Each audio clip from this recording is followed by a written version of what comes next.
Isang mapagpalang araw po sa inyo, Sir Cabanong, at sa lahat ng mga kakibi natin na nakikinig ngayon. Tawagin niyo na lamang po ko sa pangalang Jojo. Gusto ko lang isiwalat ang sekreto ng pamilya namin na may kinalaman sa mga aswang. Napilitan akong huminto sa college noon dahil sa lola ko. Sabi ng mga kamag-anakan namin sa Negros, malubha na raw ang lagay ng lola namin. Kailangan daw namin makauwi bago pa mahuli ang lahat. Magsasama-sama raw kasi ang lahat ng miyembro ng angkan namin. Ang lola ko kasi ay ang tinitingalang leader ng angkan namin. Mataas ang respeto sa kanya ng mga kamag-anakan namin. Kapag nagpapatawag siya ng meeting, kahit nasa ibang probinsya ang iba, ay pinupuntahan talaga nila. Pero iba kami. Palagi kaming absent sa mga reunion. Ayaw na ayaw kasi ni Papa na magpunta kami roon. Hindi ka vibes ni Papa ang side ni Mama. Kaya naman, mula pagkabata, hindi ko pa talaga nakikita ang lola ko. Maging yung iba naming mga kamag-anak ay wala akong ideya. Kapag tinatanong ko si Papa kung bakit ayaw niya sa Negros, hindi naman siya sumasagot ng maayos. Sinasabi lang niya na nagkaroon sila ng alitan dati ni Lola. Tapos mula noon, hindi na sila bumalik doon nang ibay niya si Mama. May isa lang akong anak. Kahit lalaki ako, ingat na ingat si Papa sa akin. Hanggat maaari, ayaw na ayaw niyang makadaupang palad ko ang side ni Mama. Wala namang magawa si Mama roon. Maotoridad kasi ang personality ni Papa. Kapag sinabi niya, dapat mangyari. Pero iba ng usapan para kay Mama nang malaman niyang malubha na ang lagay ni Lola Mariana. Payagan mo na ako. Nanay ko naman ang pupuntahan ko. Bakit tayo mo akong payagan? Bakit kailangan mo pa kasing isama si Jojo? Hindi mo ba kayang lumakad na mag-isa? Nag-aaral yung bata dito, oh. May exam sila sa susunod na linggo. Tapos dadalhin mo yan doon. Hindi naman kami magtatagal doon. Kailangan lang ni Mama na makita si Jojo. Kasi sa lahat ng apo niya, si Jojo lang ang hindi niya nakakausap at nakikita. Hindi! Kapag sinabi kong ayaw ko, ayaw ko! Tigas ng ulo mo, Josephine, ah. Ilang beses ko na bang sinasabi sa'yo na ayaw kong makalapit si Jojo sa pamilya mo? Bakit? Iniisip mo ba na hahayaan ko lang si Jojo sa kanila? Kilala ko ang pamilya mo. Alam kong alam mo kung anong klase sila. Buti nga dinala kita rito sa Manila eh.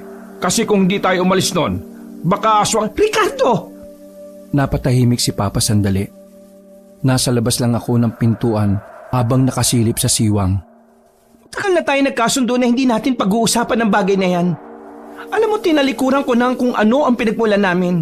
Kaya pakiusap lang. Igalang mo naman ako. Ginagalang naman kita. Kaya nga kita inilayo sa kanila kasi ayaw ko maging katulad kanila. Kasi mahal kita. Mahal ko kayo ng anak natin. Kung alam ko lang na hindi mo pa rin ako matanggap. Sana noon pa lang, bago tayo ikasali, sinabi ko na sa iyo kung ano ang meron ako. Nang sa ganun hindi na tayo umabot sa ganito. Balo ka ba, Josephine? Kailan ba kita hindi tinanggap? Minahal kita. Kahit na nalaman ko kung ano ka at kung ano ang pamilya mo. Nagkaanak tayo kahit alam ko ang lahat tungkol sa iyo. Ang gusto ko lang, kalimutan mo na sila. Wala silang magandang may dudulot sa iyo at sa anak natin. Ililis nila ang landas ni Jojo. Magiging impyerno ang buhay niya ron at hindi na siya mamumuhay ng normal. Hindi mo ba niisip yon? Wala ka bang tiwala sa akin bilang ina niya? May tiwala naman ako sa iyo. Pero sa angkan mo, wala. Sabi mo na lang kasi na hanggang ngayon, ganun pa rin ang tingin mo sa akin. Hindi normal, kakaiba. Kasi kung talagang tanggap mo ko, hindi mo ko ilalayo sa kanila at tatanggapin mo kung anong magiging kapalaran ko. Hay nako, ewan ko sa iyo, Josephine. Nababaliw ka na naman siguro. Alam mo, bago ka umuwi sa inyo, magpa-check up ka muna. Maluwag na yung tornilyo sa utak mo eh. Wala kang kwentang asawa. Nakatikim ng sampal si Mama mula kay Papa. Nagsarado ang kamao ko. Doon nagsimulang magkaroon ng galit sa puso ko para sa tatay ko. Ayaw na ayaw ko kasing may sinasaktan na babae, lalo na at nanay ko pa. Sa lahat ng ginawa ko para maayos ang buhay mo, ako ba ang walang kwenta ngayon? Subukan mong isama si Jojo sa Negros. Magkakaroon talaga tayo ng problema. Agad akong umalis nang makitang palabas na si Papa. Nang makalis na siya, ay pinuntahan ko kagad si Mama at niyakap ko siya. Sa nakita kong pananakit, mas lalo akong nagkaroon ng dahilan para samahan si Mama. Nadismaya ako kay Papa noon. Yun ang unang pagkakataon na sinaktan niya ang nanay ko. Sa isip ko noon, hindi ko siya mapapatawad. Kinabukasan ay hindi nagpansinan sila Mama at Papa. Pag-uwi ko galing sa school, ay siya namang alis ni Papa para sa trabaho. Naabutan ko si Mama na may kausap sa telepono. Malakas ang hinala ko na si Tita Tessa na naman yon. Naririnig ko kasi ang boses niya. Naka-loudspeaker kasi si Mama dahil may pagkabingi siya kapag sa cellphone. Iuwi mo na yan dito. Si Mama dapat patay na to nung nakaraan. Kahihintay sa'yo, naudlot ng naudlot. Hinihintay kayo ng anak mong yan. Oo, gagawin ko ng paraan. Sasama naman sa akin tong anak ko eh. Itong asawa ko lang ang problema. O sige na, mag-iimpake na ako. Kaalis lang ni Ricardo. Pinutol na rin agad nila ang usapan. Medyo nagulat si Mama nang makita niya ako na nakatayo sa gilid. Ngumiti ako ng pilit at lumapit naman siya sa akin. Anak, pwede ko bang sumama sa akin? Kahit ilang araw lang. Gusto kang makita ng lola mo bago man lang siya mawala. Huminga ako ng malalim. Sa totoo lang, gusto ko rin naman talagang sumama kay Mama. Pero iniisip ko pa rin si Papa at ang pag-aaral ko. Kung hindi pwede, ayos lang. Mag-isa na lang akong aalis. Tila may kumurot sa puso ko nang makita ang kalungkutan sa mukha ni Mama. Kaya naman, kahit na nag-aalangan pa, ay pumayag na lang ako. Masyado kong nadala sa kalungkutan ni Mama. Sige po, Ma. Pero pangako mo sa akin at 3 araw lang po tayo ron. Kasi may exam kami next week eh. Pangako anak, uuwi din kagad tayo. Gusto ko lang na payapang pumanaw si nanay. Sa sobrang tuwa ay napayak pa si Mama at niyakap ako ng mahigpit. Nang gabing yon ay nag-impake na rin ako. Nagpaalam ako sa mga prof ko. Siyempre, wala naman silang pakialam. Nagpaalam din ako kay Papa pero nakaalis na kami. Tawag siya ng tawag sa akin pero hindi ko na sinasagot. Alam kong magagalit siya dahil sumama ako kay Mama. Habang nasa biyahe kami, ay sinubukan kong magtanong kay Mama tungkol sa side niya. Pero masyado lang siyang matipid sa mga sinasabi niya. Na-curious ako kung ano ba talaga ang problema at bakit ayaw na ayaw ni Papa sa kanila. Yun din ang dahilan kaya naisipan kong sumama. Gusto kong malaman sa sarili ko kung anong klaseng angkan ang meron si Mama. Naramdaman ko ang pagod sa biyahe nang makarating na kami ng Negros. Malaki ang bahay ni Lola Mariana. Sa labas pa lang, masasabi ko nang may kaya talaga ang pamilya ni Mama. Itinulak ni Mama ang kulay pulang gate. Sinalubong naman kami ng isang babae na tuwid ang buhok. May pagkakahawig ito kay Mama, kaya nasiguro ko na siya nga si Tita Tessa. Buti naman nakarating na kayo. Pasensya ka na ate, dapat kaninang hapon pa. Ginabi na kami kasi ang hirap palang makasakay ng jeep kapag ganitong oras. Ayos lang. Ikaw ba si Jojo? Napaayos ako ng tayo nang kausapin ako ni Tita Tessa. Sa itsura niya, palagay ko siya ang tumatayong mataas na pangalawa kay Lola. Opo, ako nga po si Jojo. Inusisa niya ang itsura ko mula ulo hanggang paa. Mataray ang tingin niya sa akin, kaya naman nakakaramdam ako ng pagkailang. Sige na, ipasok nyo na ang mga gamit nyo. Sa second floor kayo. Yung kwarto ng anak mo sa dulo, yung iyon naman ay sa ibaba. Hindi po ba kami pwede magkasama sa iisang kwarto lang ni Mama? Kasasabi ko lang hindi ba? Bakit? Hindi ka ba nakakatulog ng walang mama? Nadede ka pa ba? Anak, ayos lang yan. Malaki ka na naman, di ba?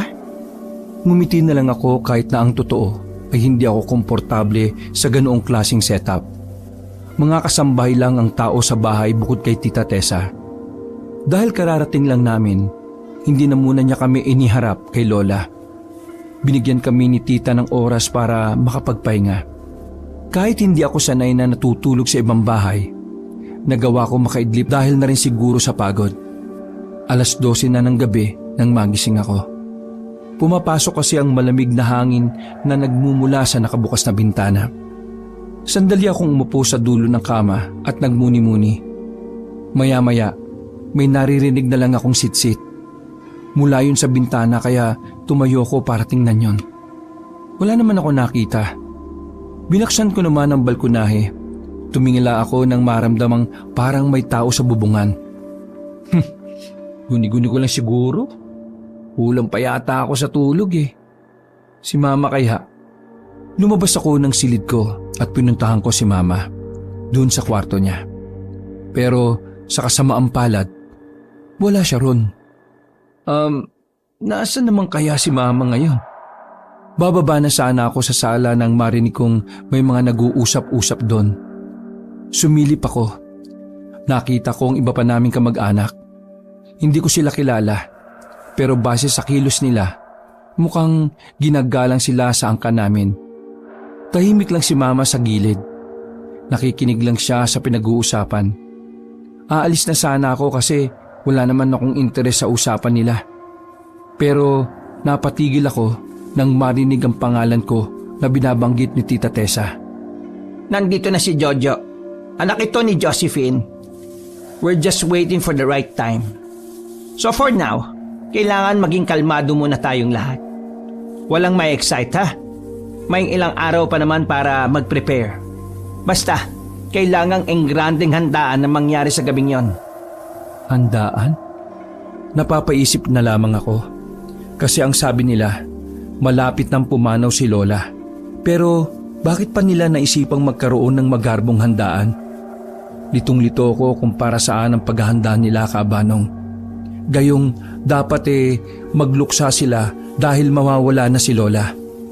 Kasi naman itong si Josephine dati pa pinapupunta rito. Alam niyo namang sobrang bihira lang ang pulang buwan, pinalalagpas niyo pa. Kung pumunta kayo noon, di sana nung nakaraang taon pa nakapagpahinga si Mama.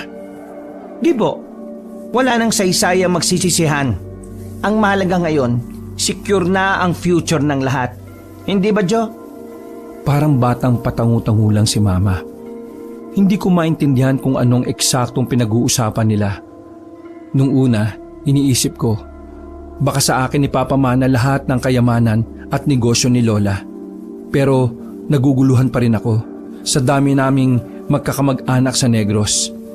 Bakit ako pa na taga Maynila, pwede namang sila na lang. Gulong-gulo ang utak ko nang bumalik ako sa kwarto. Parang nagigets ko na noon kung bakit ayaw sa kanila ni Papa. May pagka-weird kasi ang mga kapatid ni Mama. Muli kong tiningnan ang cellphone ko. Ang daming missed call ni Papa, pati text, at galit na galit ito. Pasensya ka na pa. Gusto ko lang malaman kung ano ba talaga yung dahilan kung bakit ayaw mo sa kanila. Kulang pa ang tulog ko nang gisingin ako ni Mama. 8:00 na kasi ng umaga. Nasa sala na raw kasi ang ilan sa mga kamag-anakan namin. Kahit nasa taas pa ako, naririnig ko na sila sa baba na ang ingay-ingay. Pagbihis ka na ng maayos, anak. Sabik silang makita ka. Papikit-pikit pa ang mata ko nung sumagot sa kanya. Ano ko, artista? Basta anak, mag-ayos ka at hinihintay ka nila sa labas. Sige na, sasabihin ko na lang na pababa ka na. Umalis na kaagad si Mama at naiwan na akong mag-isa.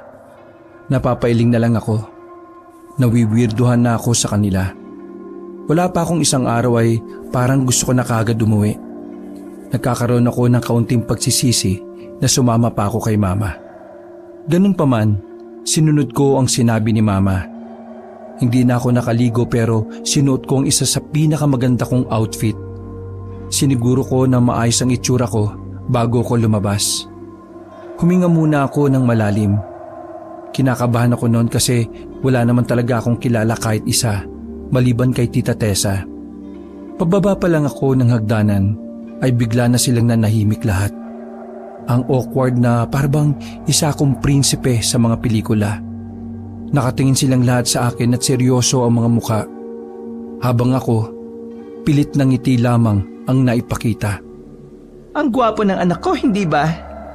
Mga kamag-anak, siya si Jojo, ang nag-iisang anak ni Josephine, ang magiging tagapagmana ni Lola. Nagulan ako sa sinabi ni tita. Tumingin ako kay mama. Sumisenyas lang siya sa akin na umayos ako ng tayo. Magandang araw po sa lahat. Nice meeting you. Nagiyawan ng mga pinsan kong babae. Pumalakpak naman ang mga tsuhin at tiyahin ko. Aba, gwapo nga ang tagapagmana. Bagay na bagay. Ay, maraming salamat sa iyo, iho. At ikaw ang tagapagligtas ng kinabukasan ng lahat. Tumangutango na lang ako. Kahit na ang totoo, wala akong maintindihan sa mga sinasabi nila. Pakiramdam ko, meron silang napag-usapan na hindi ko alam. Nagkaroon ng handaan noong araw na yon. Marami silang biniling pagkain mula sa bayan. Ang sabi ni mama, para daw yon sa pagdating ko. Nang magkaroon ako ng pagkakataon para makausap si mama ng solo, hindi na ako nag-atubiling magtanong sa kanya. Hinila ko si mama sa itaas. Ma, paliwanagan mo nga ako kung ano ang nangyayari. Anong tagapagmana ang sinasabi nila? May ipapamana ba sa akin? Kung oo, ano naman? Hindi ka ba masaya na mainit ang pagtanggap nila sa'yo kahit ngayon ka lang nagpunta rito? Masaya naman ako, ma. Pero nagugulan ako sa inyo eh. Hindi ko magawang makihalubilo dahil kada sasabihin nila hindi ko naman maintindihan. Bakit ba kasi ayaw mong sabihin sa akin? Anak, huwag ka magmadali. Ang pamilyang ito ay naniniwala na ang mana ay hindi minamadali. Malas kapag minadali, anak. Nako, ang gulo mo rin, May. Alam niyo dapat hindi na lang ako sumama rito eh. Ang weirdo niyong lahat. Hinawakan ni mama ang kamay ko at tumingin sa akin na namumugto ang mga mata. Kakayanin mo bang iwan ako dito ng walang ibang kasama, anak? Hindi naman sa ganon. Gusto ko lang ipaliwanag mo sa akin ang lahat. Si Lola nga hindi ko pa nakikita eh. Bakit ba ayaw niyo pang ipakita sa akin? Di ba sabi mamamatay na siya? Bakit kayo nagdidiwang pa? Hindi ito pagdiriwang, anak. Binibigyan lang namin ng masayang atmosfera ang bahay. Alam mo naman na malungkot ang pinagdaraanan ng pamilya natin ngayon. O sige, dito ka muna. Kakausapin ko lang ang iba mo pang tita sa baba. Ma! Kainis naman oh. Wala na akong nagawa ng mabilis na bumaba ng hagdan si mama. Habang ako, nagmukmok na lang ako sa kwarto. Mabuti na lang talaga may cellphone ako.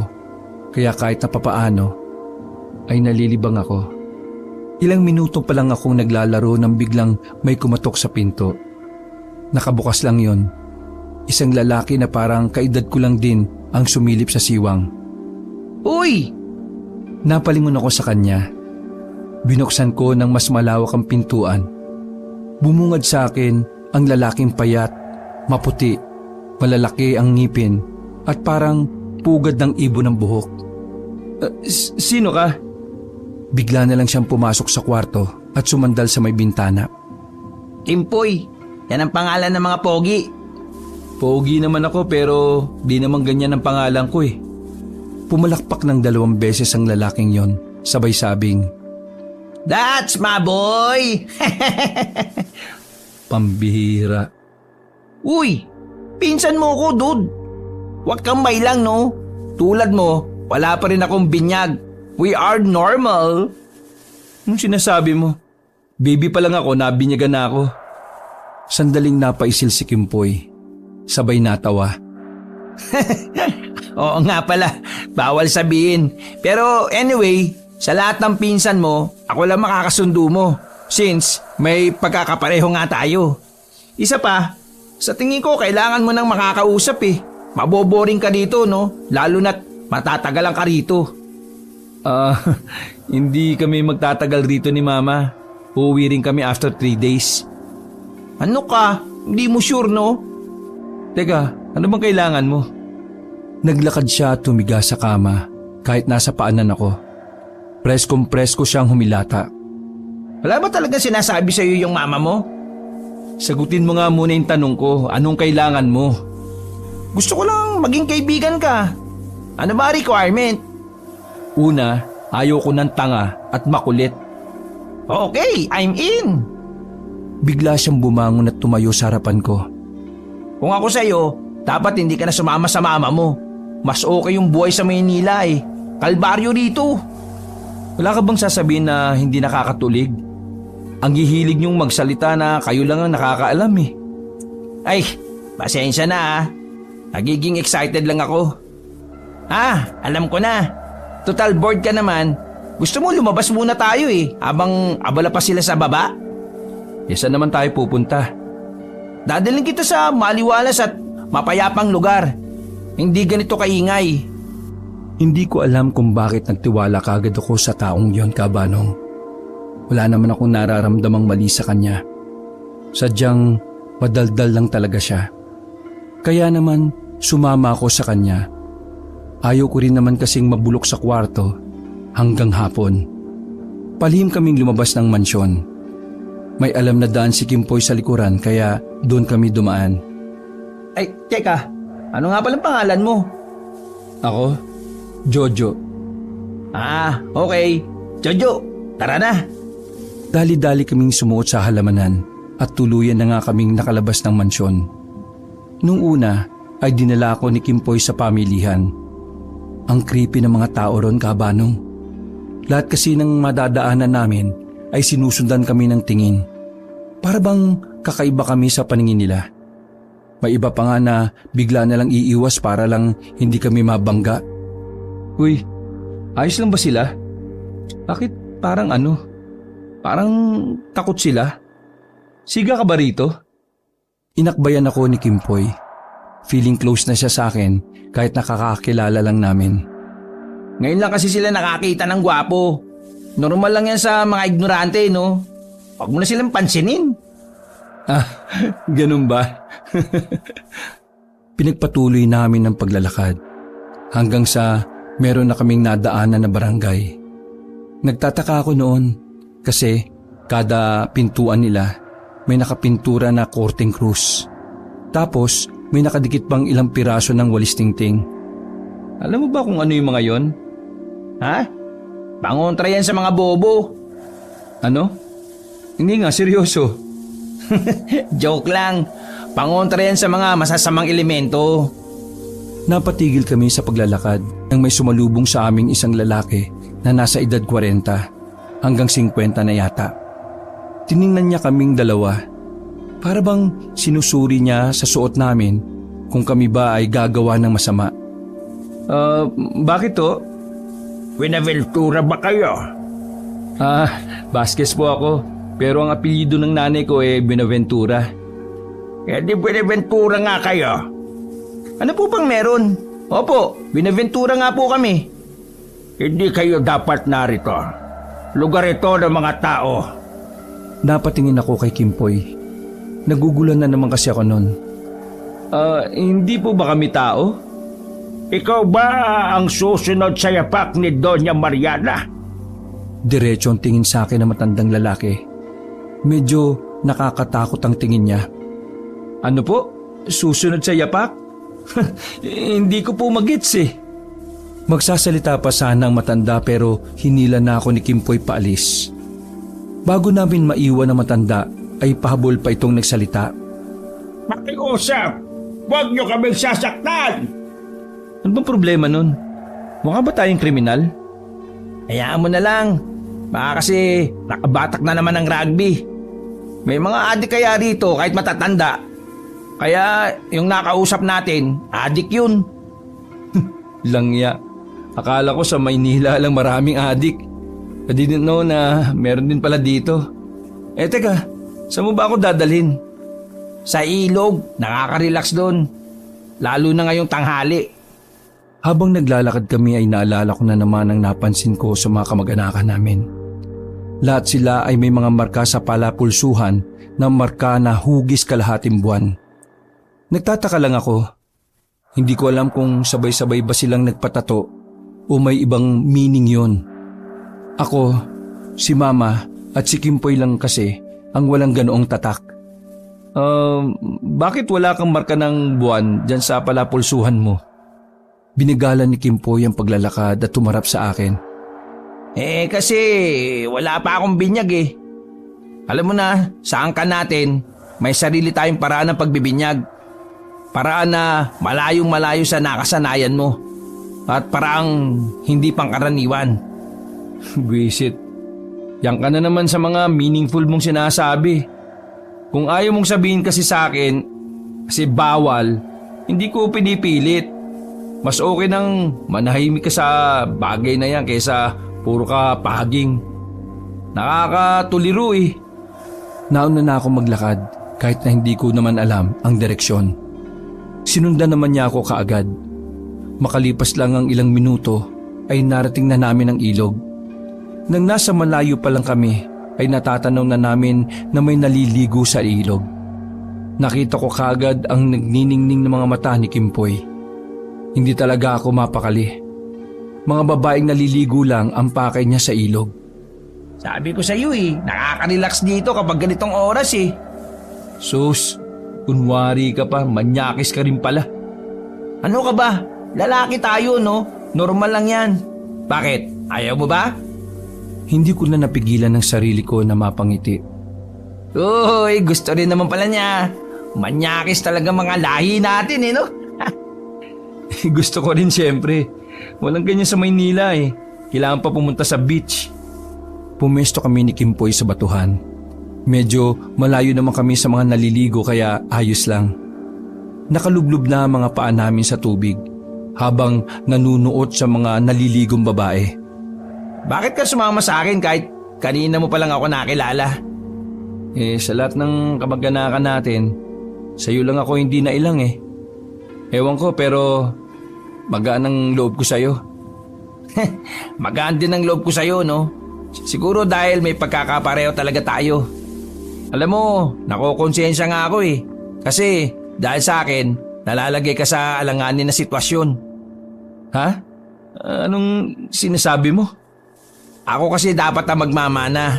Ako napili. Pero dahil may nakita silang mali sa akin, ikaw ang pinalit nila sa akin.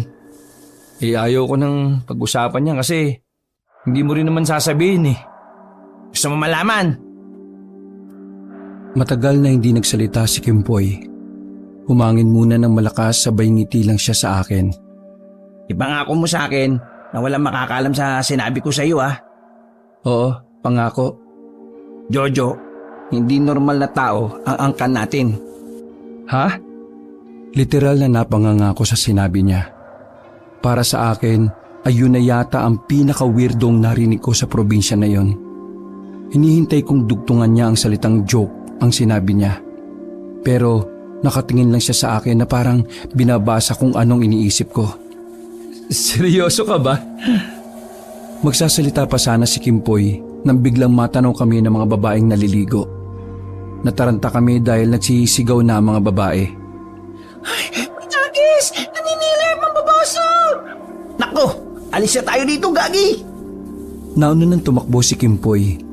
Nadulas pa ako sa batuhan kaya medyo nahuli ako. Si Raulo! Uy! Iniwan mo ko! Hinanap ko siya nang nasa kalsada na kami. Pero bigo na akong makita siya. Kaya umalis na lang ako kagad dahil baka maabutan pa ako ng mga babae. Mag-isa na lang ako naglalakad. Buti na lang ay nakabisado ko ang daan. Medyo nababahala lang ako nung dumaan na ulit ako sa mga kabahayan. Para akong tutunawin sa tingin ng mga tao. Nagbubulong-bulungan pa sila. Binilisan ko na lang ang lakad ko hanggang sa makalagpas ako sa parting yon. Nang makabalik na ako ng mansyon, dumaan ako sa dinaanan namin ni Kimpoy. Walang nakahalata na kararating ko lang galing labas dahil dumiretso ako sa kwarto ko. Noong mga oras na yon, tahimik na sa ibaba. Wala na akong naririnig na nag-uusap. Lumabas uli ako ng kwarto ko para hanapin si Mama. Pero wala naman siya sa kwarto niya. Sumilip ako sa ibaba. Wala rin. Pagtingin ko sa kusina, nakita ko roon si Kimpoy. Muntikan pang matapon ng tubig na hawak niya nang mapagtantong nasa pinto na ako ng kusina. Uy, bakit mo ako iniwan kanina? Bigla ka na lang nawala oh. Uy, huwag ka maingay. Baka marinig ka ni Tita Tessa. Pagagalitan ka kasi bawal ka pa dito sa kusina. Ha? Pati sa kusina bawal ako? Dali ka, dali. Oo, saan naman tayo pupunta? Gusto mo malaman ang katotohanan, di ba? Samahan mo ako at ipapakita ko si Lola Mariana sa'yo. Hinayaan ko na lang si Kimpoy. Gustong gusto ko na rin kasing masilayan ng lola ko. Gusto kong malaman kung ano na ba ang lagay niya. Pumasok kami sa isang silid sa mansyon na parang library. Sa likuran ng cabinet ay may sikretong pinto. Baka may makakita sa atin dito. Hindi yan. Tulog naman si Tita Tessa eh. Lumapit ako sa pinto nang makitang nakakandado yon. Doon pa lang nagtaka ako. Sa isip ko, papaano nilang nagagawang ikandado si Lola gayong alam nilang medyo alanganin na ang buhay niya? Paano mo bubuksan yan? Isa ang tatay ko sa mga may hawak ng susi rito. Kaya kinuha ko kay Papa habang lasing siya kagabi. Pinakita pa niya sa akin ang susi na kulay ginto. Malapad ang ngiti niya, sabay binuksan na rin ang pinto. Dali, pasok na. Namamangha kong pinagmasdan ng parang tunnel na daan. May mga ilaw na gasera sa mga pader. Habang sumusunod ako kay Kimpoy, hindi ko alam kung bakit nagtatayuan na ang balahibo ko. Ang dami naming dinaan ng pinto nun. Bumaba rin kami sa parang underground. Tapos may mahabang hallway at sa dulo nun ay nakita na namin ang isang mataas na pinto. Sa pintong yon, naroon si Lola Mariana. Ilang beses ka na nakapunta rito. Bakit alam na alam mo ito? Madalas ako dito dati, no? Tulad ng sabi ko sa'yo, ako dapat ang magmamana. Mula nang ikaw na ang mapili nila, hindi na ako nakakapasok dito. Ngayon na lang ulit. Ano ba talaga yung dapat kong malaman? Sabihin mo na kasi. Sa silid ni Lola, malalaman mo lahat. Tara! Wala na kaming sinayang na oras. Naglakad na kami patungo roon. Bagyang nakabukas pa ang mataas na pintuan. Dahang-dahang itinulak yun ni Kimpoy. Tinunguan niya ako para papasukin. Bumungad kagad sa akin ng isang matanda na nakaratay sa kulay itim na kama. Halos butot balat na siya. Yung bang kalansay na nilagyan lang ng balat. Nung una kabanong sobrang naawa ko kay Lola Mariana. Pero napukaw ang atensyon ko sa itsura ng silid. Kakaiba ang mga nakikita ko. Sa mga pader ng silid, may mga disenyo na pangdemonyo. May mga painting na imahe ng tao na may pakpak. Nakakatakot ang muka at meron pang isang painting sa kanan na kung saan pinapakita roon ng isang buntis na wakwak ang tiyan. Hindi rin mga santo ang maliliit na ribulto na naroon sa silid. Ang nakikita ko roon ay puro imahe ng demonyo. Kahit maliwanag sa kwarto, parang madilim pa rin dahil karamihan ng gamit ay kulay itim. Ano? Naniniwala ka na ba na hindi normal ang angkan natin? May napansin akong libro na brown sa gilid ng kama ni Lola Mariana. Binasa ko ang title sa cover. Doon na ako kinabahan, Kabanong. Nanlalaki ang mata kong tumingin kay Kimpoy. Teka, ano ito? I mean, anong ibig nitong sabihin? Bumuntong hininga si Kimpoy. Hindi normal ang angkan natin. Sa madaling sabi, aswang. Aswang ang angkan natin, Jojo. Aswang! Makailang ulit akong napalunok ng laway dahil sa kaba na nararamdaman ko. Teka, ibig sabihin, aswang ka? Aswang si Mama? Aswang ako? Tayong lahat na nandito? Umiling si Kimpoy at saka sumandal sa pader. Tinapunan muna niya ng tingin si Lola Mariana. Hindi natural na aswang ang angkan natin. Ibig sabihin, hindi pinanganak ang mga ninuno natin na aswang kaagad sila. Nagpa-convert lang sila sa pamamagitan ng pagpapabinyag bilang aswang at sa kanila ipinapasa ang tradisyon sa mga henerasyon. Lahat tayo ay tao muna bago maging aswang. magiging aswang lang tayo kapag nagpabinyag na tayo bilang aswang. Dahil wala ka pang binyag kagaya ng mama mo at ako, hindi ka pa aswang. Normal na tao ka pa lang. Teka. Naguguluhan pa ako eh. Sila Tita Tessa at iba pa nating mga kamag-anak na nabinyagan, mga aswang na sila? Tumango si Kimpoy bilang pagsang-ayon. Nanlalambot ang tuhod ko nang marinig ang mga salitang yon. Hindi ako makapaniwala na ganun pala kadilim ang sikreto na tinatago ng side ni Mama. Kaya pala ayaw na ayaw ni Papa sa kanila dahil doon. Ano naman ang sinasabi ninyo na mamanahin kay Lola? Ang batong itim. Kailangan yun maipasa ni Lola sa gabi na kung tawagin ng angka natin na pulang buwan. Sa gabing yun, makakamalay si Lola Mariana at ipapasa niya sa tagapagmana. Ang batong yun ang nagsisilbing buhay ng lahat ng miyembrong aswang sa angka natin. Dahil kapag hindi naipasa ni Lola ang bato sa mismong gabing yun, mawawalan na ng bisa ang itim na bato at unti-unti nang mamamatay ang mga kamag-anakan natin. Ang buhay nilang lahat ay konektado sa batong yun. Kailangan maipasa sa ibang katawan ng bato. Dahil hindi na kaya ng katawan ni Lola. Yun ang gusto nilang mangyari kaya kanila dinala rito. Mas magiging porsigido sila ngayon kasi sa loob ng 80 years, 2 beses lang nagkaroon ng pulang buwan. At ang paparating na pulang buwan ay ang huli na. Wala akong masabi noong oras na yon. Parang may nakabarang matigas na bagay sa lalamunan ko. Mama mo dapat ang nakatakdang tagapagmana kaso inilayo siya rito ng papa mo. Kaya ako dapat. Pero nagtaka ako kasi nagbago sila ng isip tapos biglang ikaw na pala. Lumapit sa akin si Kimpoy at tinawakan ako sa balikat. Jojo, sinasabi ko ang lahat ng ito dahil alam kong hindi ito ang buhay na pinapangarap mo. Gusto kong umalis ka na rito at talikuran ng angkan na ito. Mas maganda ang buhay mo kay Tito Ricardo. Normal at payapa. Pero si Mama?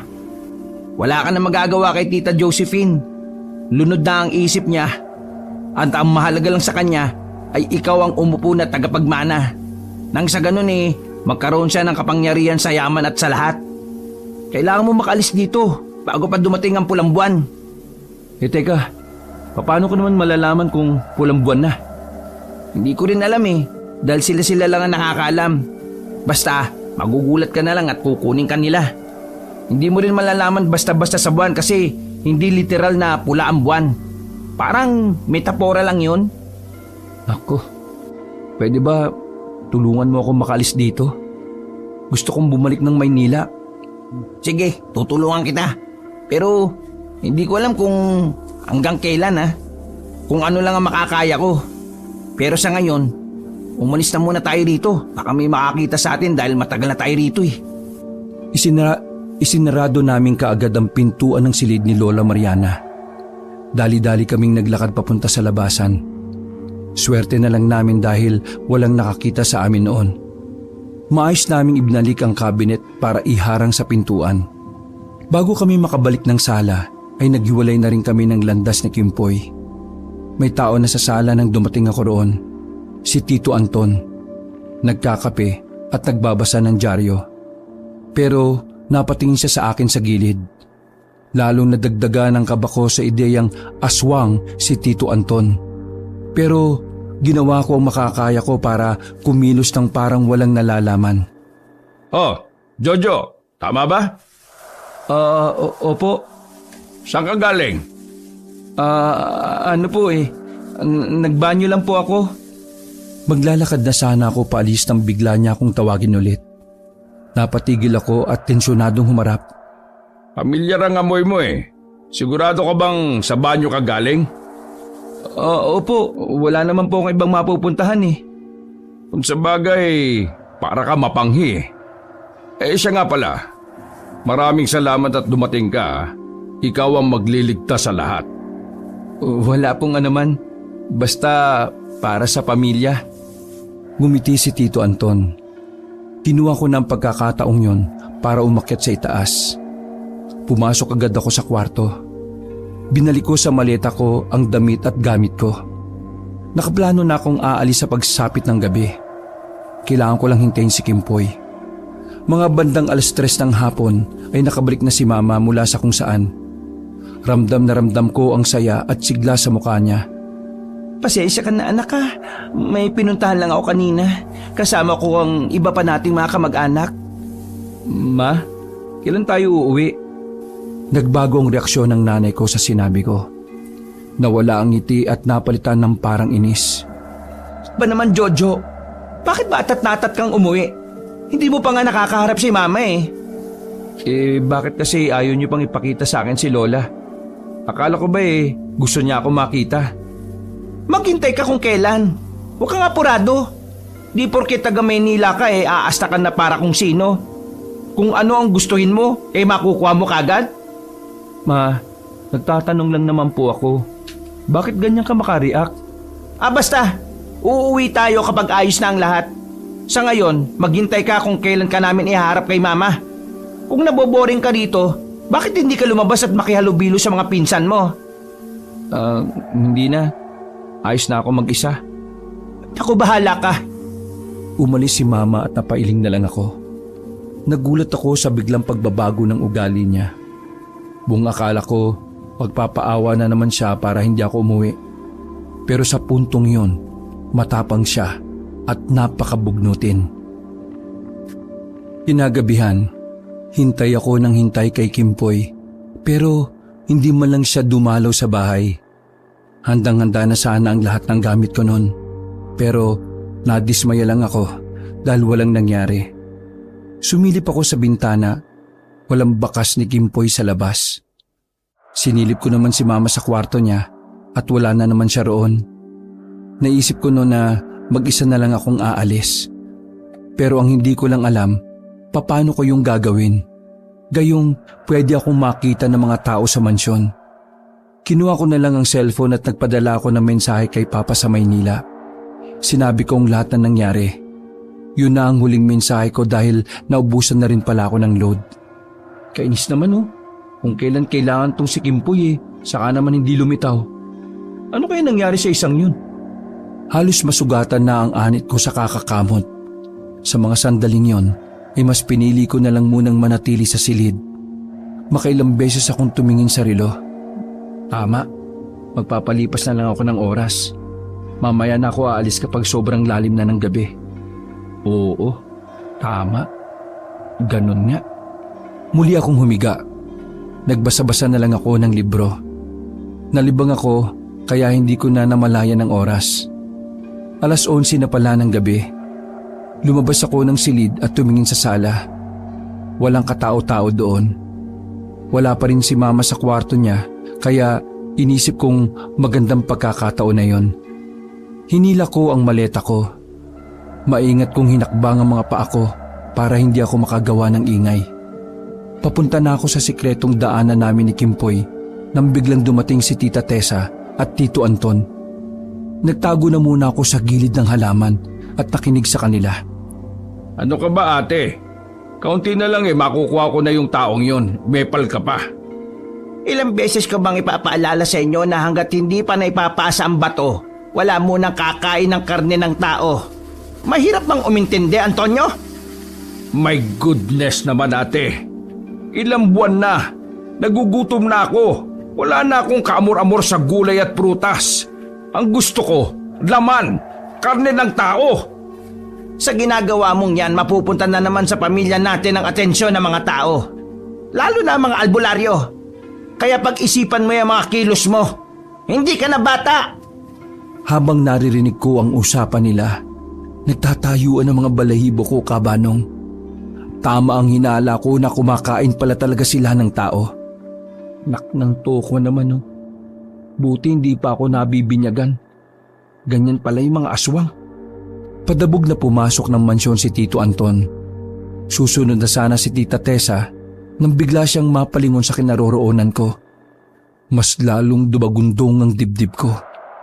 Butil-butil na ang pawis ko nang dahil sa kaba.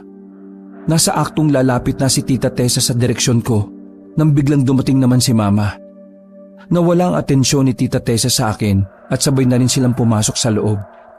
Dali-dali akong pumunta sa sikretong labasan. Hindi pa man ako nakakalayo Naririnig ko na si Mama na nagsisisigaw. Nalaman na niyang umalis na ako. Kinaladkad ko na ang maleta at buong pagsisikap akong tumakbo paalis doon. Dumaan ako sa maraming halamanan papunta sa kagubatan. Tumagos ako sa kalsada at muli akong tumakbo. Hindi pa yun malayo sa mansyon kaya naman kinakabahan pa rin ako. Kailangan kong mahanap si Kimpoy. Siya lang ang makakatulong sa akin. Muli akong gumilid nang may matanaw akong lalaking naglalakad. Iba ang pakiramdam ko sa kanya kaya ako nagtago. Pagdaan niya, nakita kong may bitbit siyang manok. Duguan yata ang manok pero nagalaw-galaw pa. Sinuyod ng lalaki ang buong paligid. Pagkatapos, bigla na lang niyang sinakmal ang manok. Dinig na dinig ko pa ang pag-iyak ng manok hanggang sa tuluyan ng mahiwalay ang leeg nito. Napatakip na lang ako sa bibig ko, Kabanong. Para siyang gutom na leon. Nang malasog-lasog na niya ang katawan ng manok, hinagis niya yun papunta sa direksyon ko. Tinamaan pa ako sa muka pero ginawa ko ang makakaya ko para hindi ako makagawa pa ng ingay. Umalis na ang lalaki. Nakahinga na rin ako ng maluwag.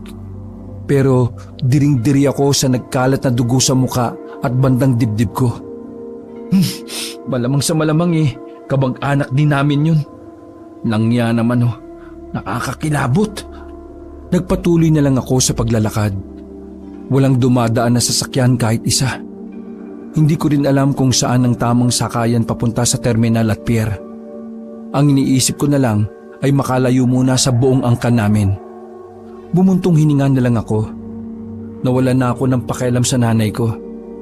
Hindi ko talaga inakala na sa loob ng halos 2 dekada nilang pagsasama ng tatay ko, nagawa niyang mahalin si Mama. Partida. Alam ni Papa na mga aswang ang mga kamag-anak ni Mama. Pumunta na lang ako sa ilog. Wala mga babaeng naliligo sa ganong oras. Doon ko naisipang magpalipas muna. Nagbabaka sakali rin akong baka magpunta ron si Kimpoy. Gamit ang kumot na kinuha ko pa sa maleta, binalit ko ang sarili ko sabay sandal sa bato. Nakaidlip ako ng oras na yon. Nagising na lang ako nang makarinig ako ng malalakas na atungal sa paligid. Agad akong tumayo at tinila ang maleta sa gilid. Ang unang pumasok sa isip ko ay mga aswang yon. Lintik, paano nila ako natuntun dito? Kahit may kadiliman, nakita kong 3 lalaki na palingon-lingon sa ilog. Hanapin niyo dyan! Kailangan natin mabalik sa mansyon ng taong yon. Mayayari tayo kay Tita Tessa kapag hindi. Sa lalaki yun nakasalalay ang kinabukasan ng bawat isa. Kapag wala siya, mabubura na rin ang angkan natin. Nagiwahiwalay yung 3 para hanapin ako. Nagulat na lang ako nang biglang may tumakip sa bibig ko. Nakampante ako nang marinig ko ang boses niya. Kalma, ako lang ito, si Kimpoy. Akala mo si Piolo Pascual, no? Piolo, baka Piolo Pasma. Ang bulusi ko yung mukha mo dyan Alam mo ba kung bakit ka nila hinahanap? Kasi alam na ng buong angkan natin na umalis ka na ng mansyon. Kada pamilya sa atin, may inutusang maghanap sa'yo para hanapin ka. At sa pamilya namin, ako nautusan. Pasalamat ka at ako nakakita sa'yo. Bakit? Ano mangyayari sa akin? Dahil nalaman nila na tangka mo tumakas, gusto na nilang pabinyagan ka na ngayong gabi para maging aswang ka na. At kapag nangyari yun, wala ka ng dahilan para umalis pa rito. Aswang ka na nun Naku, tulungan mo ko. Tatakas tayo. Uli na, Jojo. Nagpadala na si Tita Tessa ng 10 aswang para magabang sa pier at mga terminal. Ang tanging mo magagawa ay manahimik sa ligtas na lugar.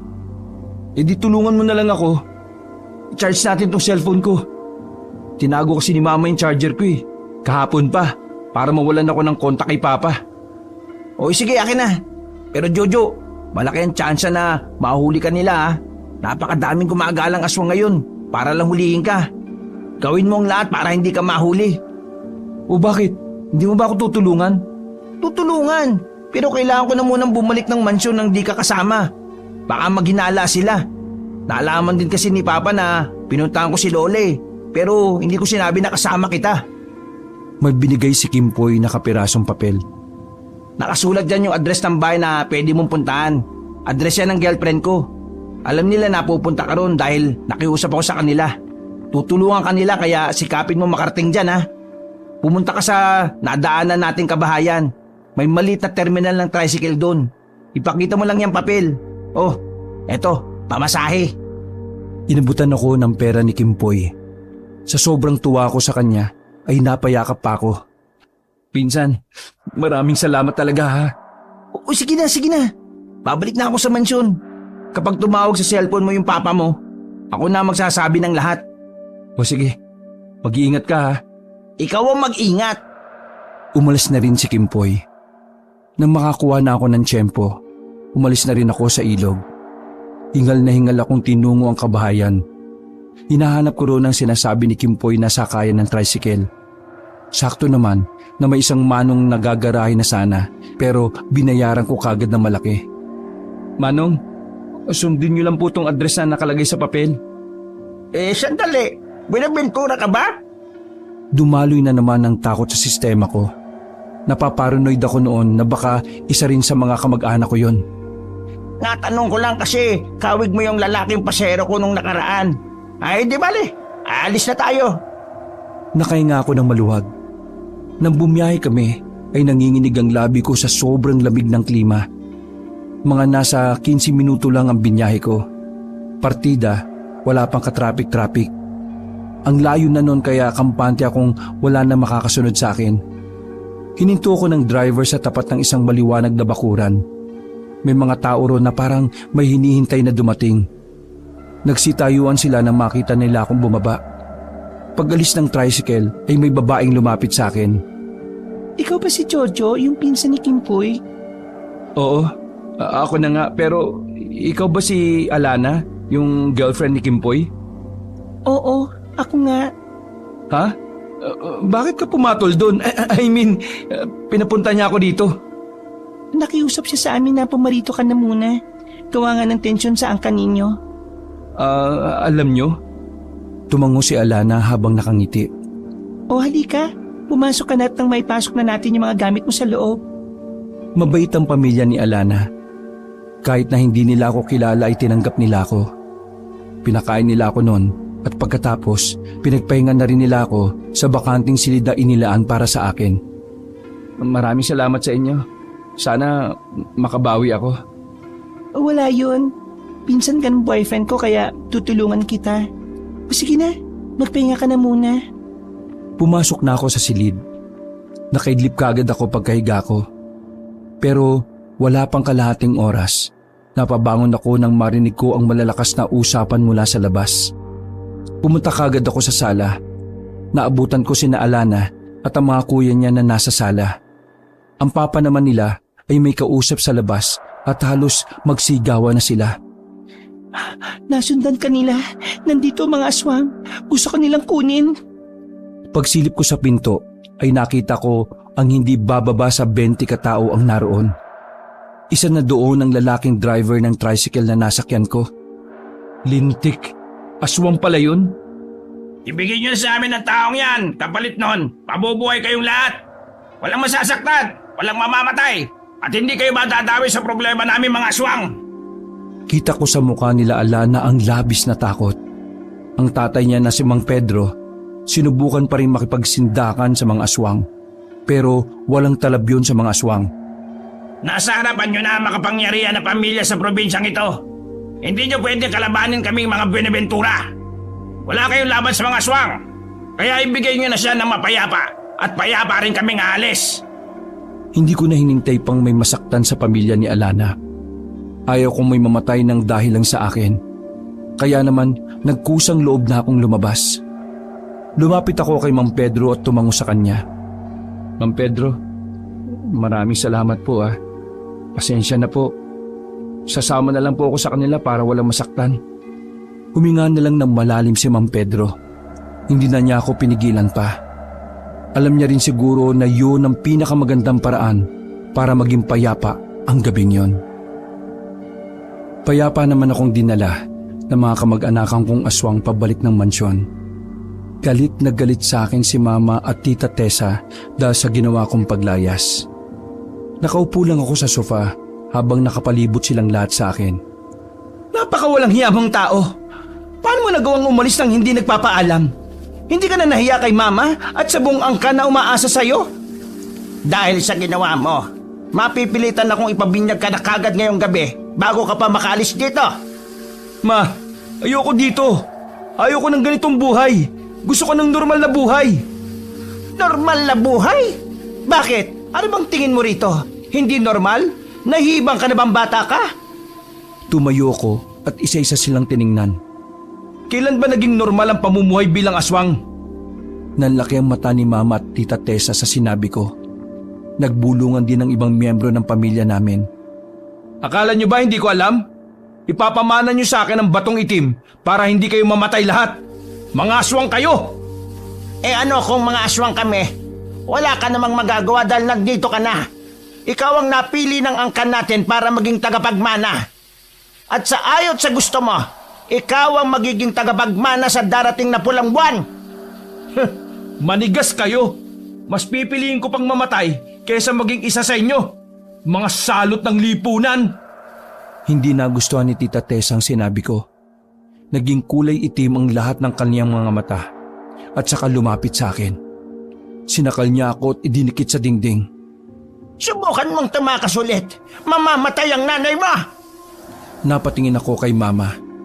Wala man lang akong nakitang takot sa mukha niya. Parang ayos lang sa kanya na mangyari yon.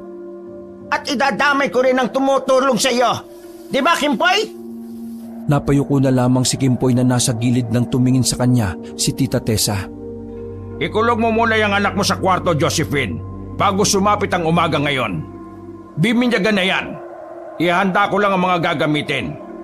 May humawak na 2 aswang na lalaki sa magkabila kong braso. Sapilitan nila akong dinala sa taas at itinulak sa loob. Pumasok naman si Mama at nakapamewang pa talaga. Kung nanahimik ka lang sana, di sana hindi magiging ganito ang buhay mo, anak. Huwag niyo nga akong tawaging anak. Wala akong nanay na gustong maging aswang ang anak niya. Nakakasuklam ka. Hindi ko alam kung paano mo nagawang makisama kay Papa ng halos 2 dekada eh. Yung pala ito ang gusto mong mangyari. Kasalanan din naman ng Papa mo eh. Kung hindi niya sana ako pinigilan noon, hindi ikaw ang magmamana at hindi ako. Kasi hindi ka naman ipapanganak kung ganoon nga ang nangyari, kung hindi niya ako itinakas. Kaya sisihin mo ang Papa mo, si Ricardo, at hindi ako. Kasalanan mo ang lahat ng ito, Ma. Kasalanan ng buong angkan mo, mga aswang, kampo ng kasamaan. Manahimik ka! Sumigaw na si Mama at nanlilisik pa ang kanyang mga mata. Kung nabinyagan siguro siya bilang aswang, nilapa na siguro niya ako kahit anak niya ako. Wala kang alam kung ano ang pinagdaraanan ng pamilya natin. Tapos, yuyukaran mo lang ang pangalan ng angka natin? Ang mga Buenaventura? Wala kang alam! Bakit kasi hindi na lang ikaw? Total, ikaw naman ang may gusto nito eh. Lumapit sa akin si Mama at sinampal ako ng malakas. Napatameme rin siya sa ginawa niya. Maging siya ay hindi rin makapaniwala sa pagsampal niya sa akin. Hindi na kita kilala. Demonyo ka na sa paningin ko. Halimaw! Patawarin mo ako, anak. Manahimik ka!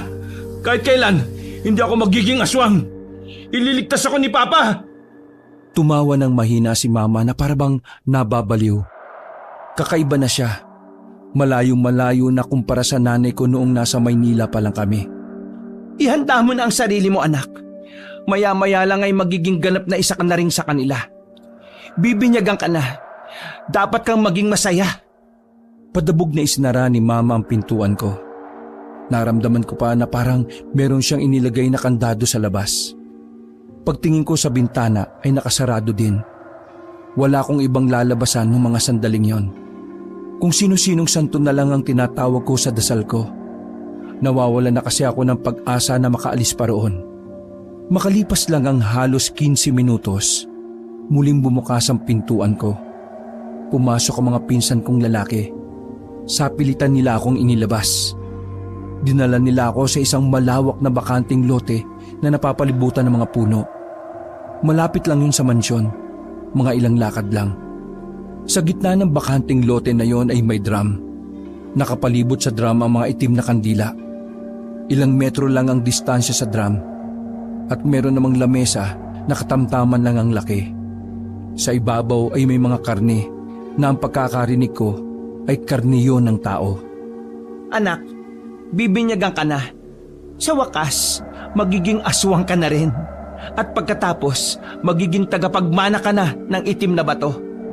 Hindi ko nalang pinansin si Mama. Nadaanan ko si Kimpoy noon. Pasimple siyang may sinabi sa akin nang dumaan ako sa harapan niya. Parating na. Hindi ko kagad nakuha ang nais niyang ipahiwatig. Pero nakita kong nakangiti siya, kaya inisip ko may magandang mangyayari. Simulan na kagad natin ang pagbibinyag. Ngayon ay babasahin ko ang libro ng pagbibinyag. Kapag sinabi kong ulitin mo ang sasabihin ko, ulitin mo, maliwanag? Hindi ako sumagot sa kanya.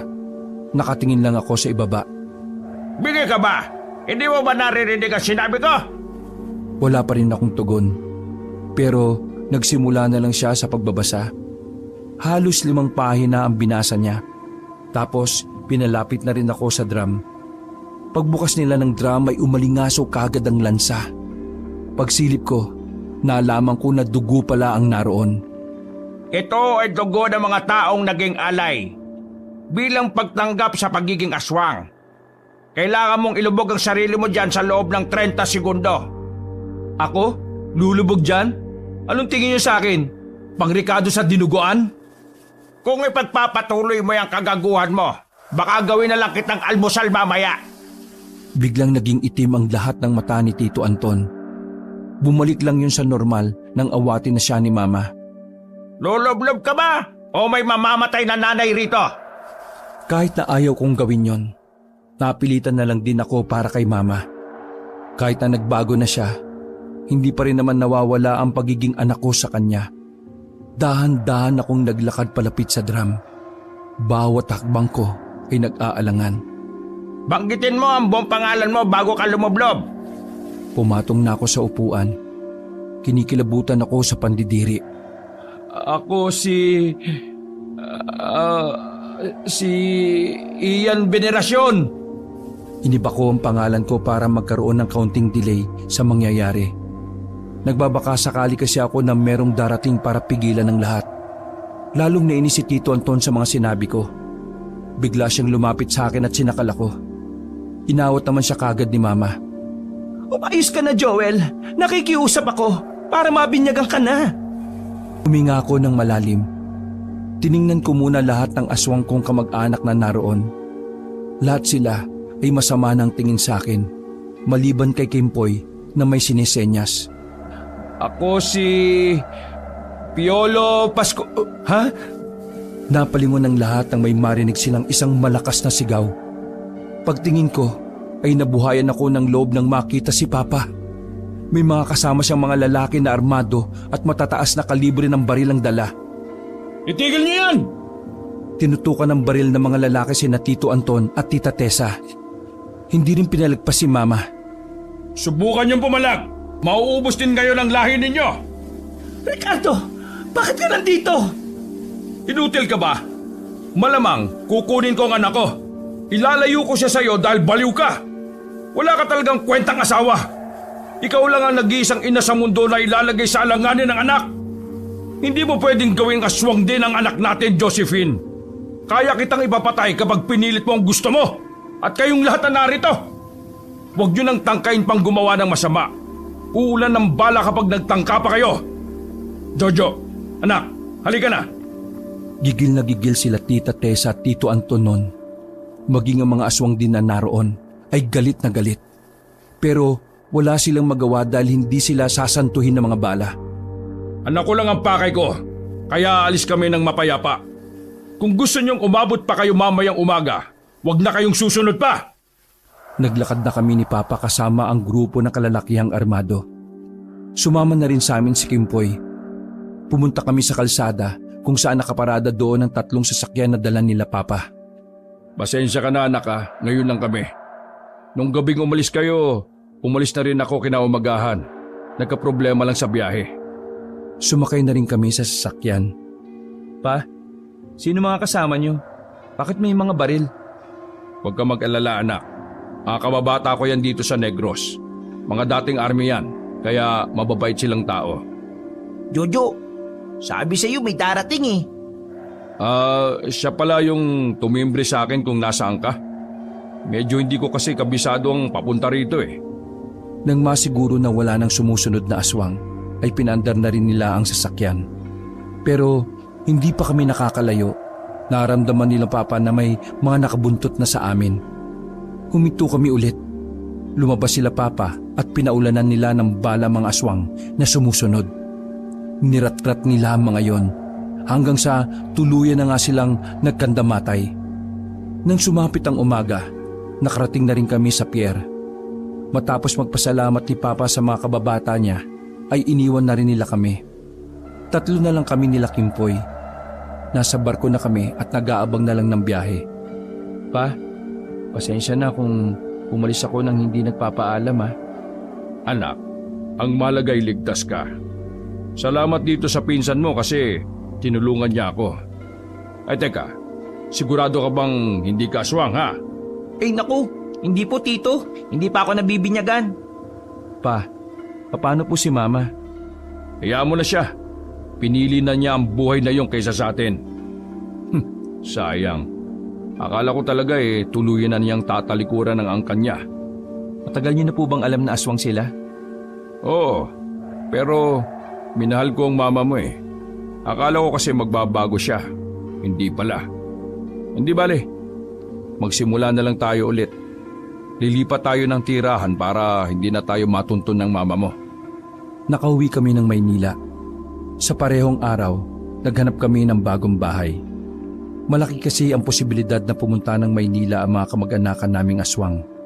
Masakit man sa kalooban ko na masira ang pamilya namin, sinubukan ko na lang tanggapin. Si Mama ang tumanggap ng batong itim na pamana ni Lola Mariana.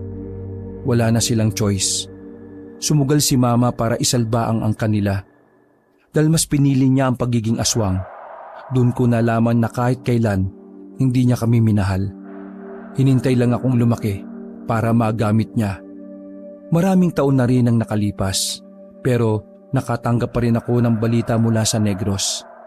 Ang sabi-sabi, mas dumami raw ang angkan ng mga aswang doon mula nang mamatay na si Lola Mariana. Ang pagdami ng bilang nila ang dahilan kung bakit hanggang ngayon hindi ako umaalis ng Maynila. Bakit? Para iwasan ang mga ipinakalat ng miyembro ng angkan namin sa maraming probinsya.